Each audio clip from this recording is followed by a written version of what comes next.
अगर हम ये देखें कि इस वक्त जो पाकिस्तान को अमेरिका आंखें दिखा रहा है तो उसकी वजह यही है कि भारत के साथ उसका गठजोड़ है। एक सफीर ने यह भी कहा है कि हम इस वक्त भारत को एक ऐसी दिफाई टेक्नोलॉजी देने जा रहे हैं जो इससे पहले हमने किसी को नहीं दी। अल्लाह जाने वो कौन सा सिस्टम भारत को देंगे, लेकिन ये रिएक्शनरी पॉलिसी है कि पाकिस्तान इस वक्त जो है वो चाइना और रशिया की तरफ बढ़ा है। रशिया के साथ कुछ इस तरह की बातचीत भी हुई है, मुआहदे भी सामने आए हैं जिसमें पाकिस्तान जो है वो रशिया के साथ मिलकर दिफा के शोबे में तरक्की की जानिब गामजन हो रहा है। लग ये रहा है ब्रिगेडियर साहब कि अब मेरे जो ये यूनिपोलर से दुनिया बाईपोलर की तरफ जा रही है, लेकिन सर्द जंग वाले रवैये की अब शायद कोई गुंजाइश नहीं है, क्योंकि कोल्ड वॉर का एरिना खत्म हो चुका है और अब चाइना का एक बहुत पॉजिटिव रोल है जो प्ले होने जा रहा है। क्या कहेंगे?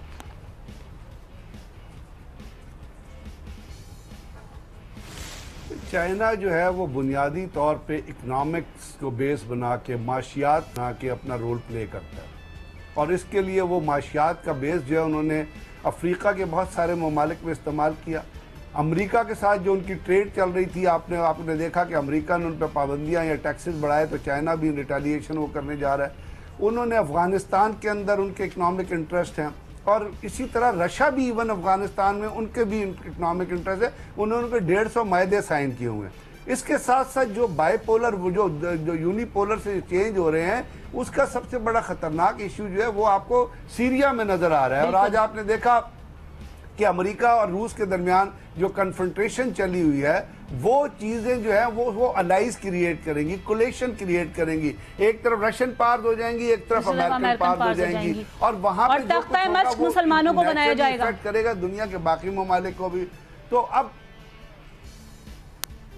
ब्रिगेडियर साहब, तख्ता मश्क मुसलमानों को बनाया जाएगा, ये भी है इस पूरी, और वो ये समझ रहे हैं कि जी नहीं बन रहे हैं तख्ता मश्क तो मुसलमान। आप देखिए इराक के साथ क्या हुआ, क्या इराक के पास WMDs थे? अब सर चिलकोट इंक्वायरी आई है 6000 10,000 पेजेस की, उसने कहा सद्दाम के पास कोई WMDs नहीं थे। इन्होंने तेल की दौलत ढूंढी थी, बुश जैसे दहशतगर्द ने और जितने उसके कुलीग्स थे, उन्होंने तबाह कर दिया इराक को, लिबिया को तबाह कर दिया जो एक वेलफेयर स्टेट थी, उसका आज क्या हाल है, सीरिया के अंदर जो कुछ हो रहा है। और बाकी हमारे जो दोस्त हैं, कोई मेलानिया ट्रंप के पीछे लगा हुआ है, कोई ट्रंप के बीचे के पीछे लगा हुआ है, कोई उसको पैसे दे रहा है, कोई नई अपने ममालिक में जो है कहकर ये आलमी तौर पर अपने आप को बरीउज़्ज़मा समझते हैं। लेकिन जो वेपन ऑफ मास डिस्ट्रक्शन की बातें की थी इन्होंने इराक वॉर में, इनको कुछ नहीं मिला। अफगानिस्तान को तबाह किया, लीबिया को तबाह किया, अब शाम की तरफ बढ़ रहे हैं, और सब कुछ जानते बूझते मुसलमान जो हैं वो इनके इस खेल का शिकार हो रहे हैं। ये लम्हा फिक्रिया है। ब्रेक का वक्त है, ब्रेक से वापस आएंगे, मजीद खबरों पर डिस्कस करेंगे, हमारे साथ ही रहिए।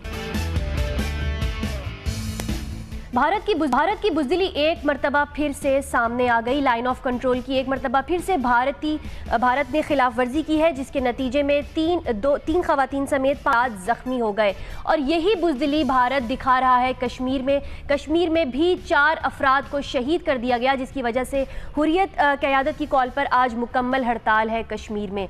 बात की जाए अगर भारत की बुज़दिली की या फिर हटदर्मी की, कि आए रोज़ क्यों लाइन ऑफ कंट्रोल की खिलाफ वर्जी की जाती है, और दूसरी जानिब कश्मीर में जो ये शहादतों का सिलसिला है, जो जुल्म और बर्बरियत का सिलसिला है, वो भी जारी और सारी है। इसकी वजूहात क्या है और भारत इन हरकतों से आखिर बाज क्यों नहीं आता, इस हवाले से बात करेंगे। हमारे साथ मौजूद है ब्रिगेडियर रिटायर्ड गजनफर अली साहब। आपको खुशामदीद कहेंगे गजनफर साहब। कहिएगा कि ये आए रोज़ लाइन ऑफ कंट्रोल की खिलाफ वर्जी आखिर क्यों कर रहा है भारत, क्या दिखाना चाहता है ये दुनिया को? एक जानिब तो कहता है कि हम अमन पसंद मुल्क हैं, हम दहशतगर्दी को फ़रोग नहीं देते, और इस तरह से लाइन ऑफ कंट्रोल की खिलाफ वर्जी कौन सी दुश्मनी है, या वो पाकिस्तान से इन रिटर्न क्या चाहता है, क्या वजूहत हो सकती हैं?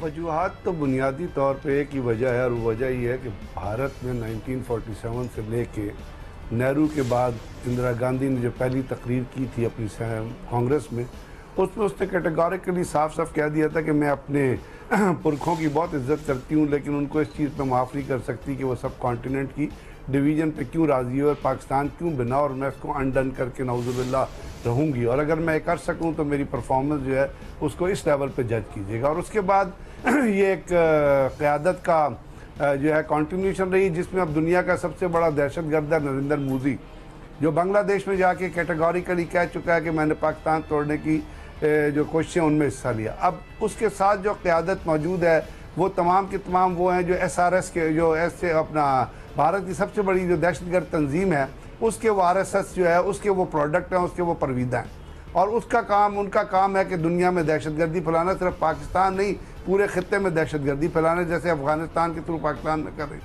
अब एक तो जो दूसरी चीज़ है कि कश्मीर के अंदर जो इतनी स्ट्रगल चली है, जो जिसको दुनिया अब ये मान चुकी है कि ये खुद मुख्तार स्ट्रगल है जो कश्मीर के लोगों ने, बुरहान वानी और इस किस्म के लोगों ने चलाई, उसके ऊपर जो मजालिम भारत ढा रहा है, जहाँ पे बाकायदा पैलेट गन का इस्तेमाल हो रहा है और मुख्तलिफ जगहों पे कश्मीरी रहनुमा जो हैं वो UNO में भी या बहुत सारे सोशल थिंक टैंक्स के पे खिताब कर रहे हैं और वहाँ बता रहे हैं कि कश्मीर के अंदर जो जुल्म हो रहा है और जो मुजाहरे कश्मीर के अंदर जिस तरह हो रहे हैं उससे लोगों की अटेंशन डाइवर्ट करना है, उससे दुनिया की अटेंशन डाइवर्ट करना है, इसलिए वो उस रिलेशन पे बॉर्डर के ऊपर फायर करते हैं ताकि बॉर्डर के ऊपर जो फायरिंग है उसका इशू जो है वो प्रेस पे बना रहे, जो वो जुल्म और मुजालिम की एक उन्होंने एक फिजा जो कायम की हुई है उसके ऊपर वो पर्दा पड़ा है। अच्छा, चौथा जो एक नेक्सस हो रहा है, अब अमेरिका का और भारत का नेक्सस हो गया है, और ये नेक्सस आप क्या समझते हैं कि भारत की हटदर्मी की वजह एक ये भी है कि क्योंकि पाकिस्तान शायद कहीं ना कहीं बहुत से फोरम्स पर नाकाम रहा है भारत का ये चेहरा बेनकाब करने में?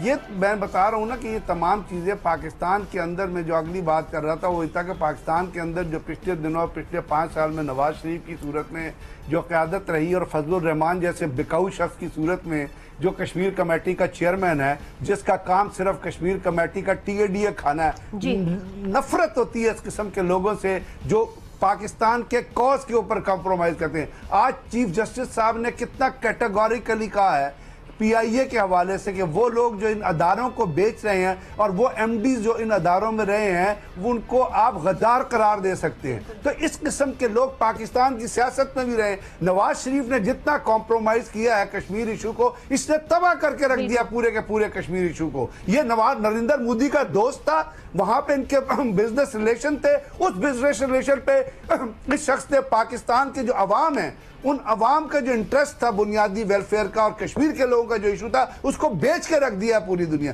तो जब आपकी हुकूमत फॉलो नहीं, जब फजलुर रहमान कश्मीर कमेटी का चेयरमैन होगा और जब नवाज शरीफ पाकिस्तान का प्राइम मिनिस्टर होगा, तो आप क्या समझती हैं कि कश्मीर का इशू कहीं उजागर किया गया? आपने कहीं लॉबिस्ट हायर किए? यहाँ तो करोड़ों तो खा गए अपनी जात के लिए, लेकिन इंटरेस्ट पर, पर्सनल इंटरेस्ट को फौकियत देने वाले और पर्सनल इंटरेस्ट पर नेशनल इंटरेस्ट को बेच देने वाले लोग काबिले सज़ा मुजरिम है और इनको सज़ा होनी चाहिए, ख्वाह वो किसी भी शोबे से ताल्लुक़ रखते हों, क्योंकि यही देखा गया है ना सिर्फ कश्मीर का मसला बल्कि बहुत सारे ऐसे मसाइल हैं जो कि खारजा पॉलिसी की वीकनेसेस का शिकार हैं। जी नाज़रीन, प्रोग्राम में आपको एक बार फिर खुशामदीद कहेंगे और आज हम बात करेंगे स्ट्रीट चिल्ड्रन के हवाले से। आज उनका आलमी दिन मनाया जा रहा है। इन फुटपाथों पर पल्ले और बड़े होने वाले बच्चों से अगर पूछा जाए कि ये बच्चे कैसी ज़िंदगी गुजारते हैं तो ये कहते हैं कि हम फुटपाथ पर ही पैदा होते हैं, हम फुटपाथ पर ही पलते बढ़ते हैं, वहीं खाते हैं, वहीं पीते हैं और वहीं सो जाते हैं और एक ना एक दिन वहीं पर हम वहीं से उठा लिए जाएंगे। कोई फुटपाथ पर इन मासूम बच्चों से पूछे क्या इनकी ख्वाबों में सजने वाले जो ख्वाब हैं उनकी ताबीरें भी कभी पूरी होती हैं? ये तो शायद आने वाला वक्त बताएगा। क्या इनके ख्वाब पूरे करने वाली ऐसी कोई हुकूमतें आएंगी? ये भी आने वाला वक्त ही बताएगा। लेकिन इन तमाम तर सूरत हाल के ऊपर हम बात करेंगे। इस वक्त हमारे साथ गज़र साहब मौजूद है। गज़र साहब, जो आलमी सतह के ऊपर जब इन बच्चों के लिए काम किए जाते हैं तो उनके कितने फ्रूटफुल नताइज बरामद होते हैं, लेकिन अगर हम अपने मुल्क के हवाले से बात की जाए तो कुछ फुटपाथ स्कूलों ने भी ये काम शुरू किया था, उन बच्चों को पढ़ाना शुरू किया था, उनके ऊपर कुछ एतराज़ात भी हुए थे। आप ये बताइएगा कि क्या कुछ इनके लिए किया जा सकता है?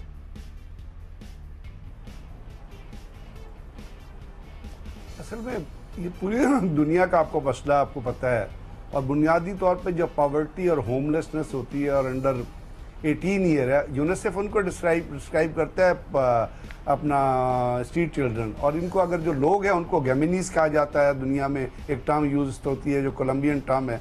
अब पूरी दुनिया में यूनिसेफ के मुताबिक 100 मिलियन स्ट्रीट चिल्ड्रन हैं जो पैदा होते हैं, जैसे आपने कहा, स्ट्रीट में और मर जाते हैं। अभी ज़रूरत किस अमर की है? बहुत सारे मुल्क ऐसे ममालिक आए हैं जो वेलफेयर स्टेट्स हैं, ख़ासतौर पे यूरोप से आप ऊपर जाएं, बल्कि इवन अगर कीनिया में भी आप देखें और इजिप्ट में भी आप देखें, उन्होंने बहुत सारे जो कॉन्सेप्ट किया था वो शेल्टर होम्स के गिर्द रिवाइव करता था कि जितने स्ट्रीट चिल्ड्रंस थे उनको मुख्तलिफ तरीक़ाकार से ड्वेलिंग जो आप बनाते हैं उनमें रख के उनको वहीं पे एजुकेशन प्रोवाइड की जाती है। जैसे पाकिस्तान में आपने देखा कि एक फुटपाथ पे कराची में स्कूल बना था और वो बच्चों को अपना एजुकेशन प्रोवाइड कर रहा था, लेकिन इसके ऊपर मुल्क के अंदर खास तौर पे अगर स्पेसिफिकली आप कंपेयर करेंगे तो हमारे यहाँ कोई एक ऑर्गेनाइज्ड तरीक़ाकार से हुकूमत की तरफ काम नहीं करेगी। ठीक है जी, बहुत बहुत शुक्रिया गजनफर अली साहब। इन बच्चों को सुबह कोई उठाता नहीं है, ये वो बच्चे हैं जो फुटपाथ पर सोते हैं और इनको गाड़ियों का शोर और तेज बजने वाले हॉर्न ही इन्हें उठाते हैं। शुक्रिया अदा करेंगे तमाम लोगों का। आज के प्रोग्राम में आज अब तक के लिए इतना ही।